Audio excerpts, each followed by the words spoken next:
lalampahan rarasana barolon kene syak itu hirup geus karumisan hirup geus haruwisan je wayah kumaha salatna jelema kitu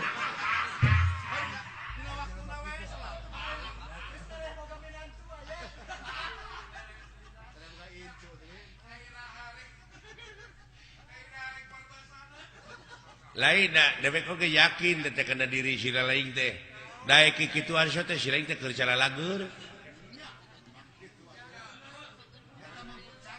da keur gering aya panyakit memborah kikieuan teh moal lah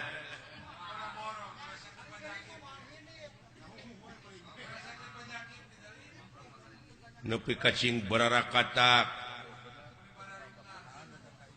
aya sabagian jelema anu nyaritakeun cenah lamun di dunya loba teuing seurik ke di akhirat bakal baeud.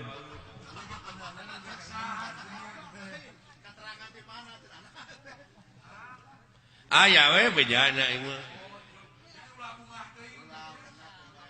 Hah? Heeh, lamun di dunya loba seurik wae kitu di engke di akhirat teh bakal baeud.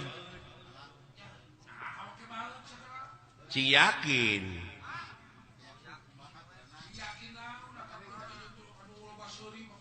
da pikiran anak sia majo akhirat geus paeh ulah waka kayenya lanan di dieu we heula uruskeun ulah waka nguruskeun anu jauh nu deukeut heula artina dunya heula kepadina rukun iman ge geus dibejaan kudu percaya kana poe akhir. Percaya kana poe wawalas. Ai wawalas jelema teh nya tadi akhir tina pagawean.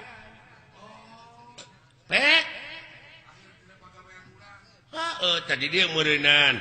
dikerdilkeun tah kecap atau dalil antal mautu qoblal mautu teh hartina kudu bisa maut saacana mati teh pek leutikeun di dieu kurang dileutikeun kumaha dileutikeun teh kieu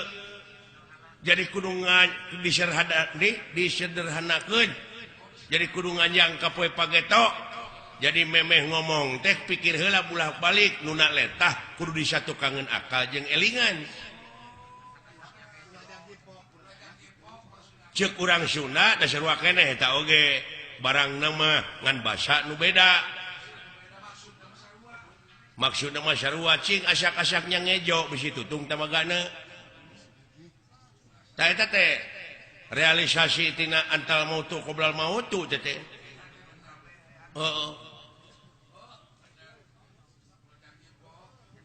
jadi samemeh pok ngomong teh bulak-balik heula pikir sabab urang geus yakin dititah ku pangeran kudu percaya kana poe akhir sabab akhir tina pagawean jelema buktina lamun jelema ayeuna keur jagjag loba teuing ngadahar lauk asin kumaha akhirna darah tinggi pan nu mata kudu diatur oge Rasulullah mah sasamet wareg tara kaleuwih ulah loba teuing urang ngadahar cai kopi amis sabab kaituna kencing manis tensi kencing manis teh ngaronjat teh akhirna teh akhir tina pagawean sia teh jadi Allah mah moal nyiksa Allah moal ngaganyar ngan Allah mah nyadiakeun tempat panyiksa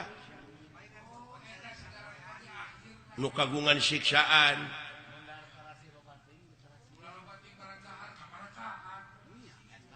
tabunganna dina cungtung basa aya kecap teuing hartina kaleuwihi da Allah mah tersepeun ka jelema nu sok kaleuwihi baik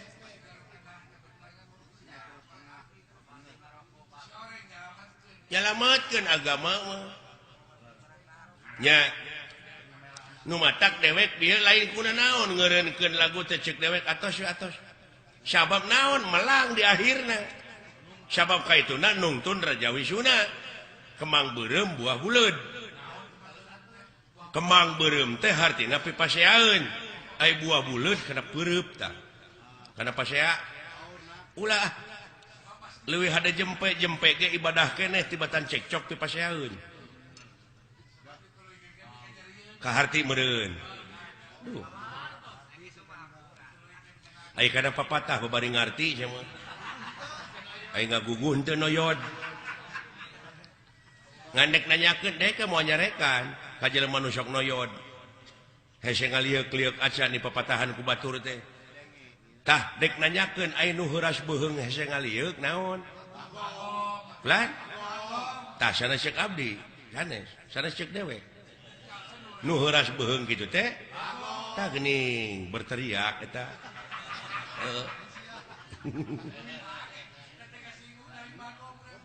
ulah kasinggung ai lain bagong da dewek mah nyaritakeun teh heuras beuheung nu heuras beuheung mah tah geuning lain ceuk dewek mah nanyakeun moal nyarekan moal nyebut bagong dewek kasih lain tak kitu bagong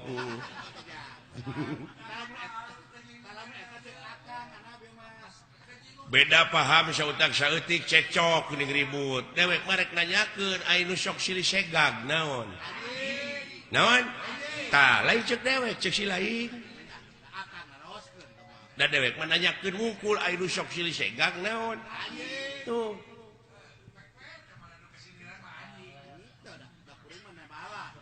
lamun aya nu ambek nu kasiniran tanyakeun ka pinaon si lain ka anjing kari kitu tan nagara urang teh 350 tahun dijajah ku Belanda teh politik nu dibawa ku penjajah teh politik liberal politik adu domba tah lamun ayeuna jelema masih kene parasea beunang diadukeun bari jeung sabangsa sabahasa dar parasea wae salilana teu cager-cager tah aya nu sok beunang diadukeun naon tah lain ceuk dewek ceuk si lain nu sok beunang diadukeun mah tah kitu kari nanya we ka diri sorangan lamun hirup beunang diadukeun wae batur naon tah kitu nya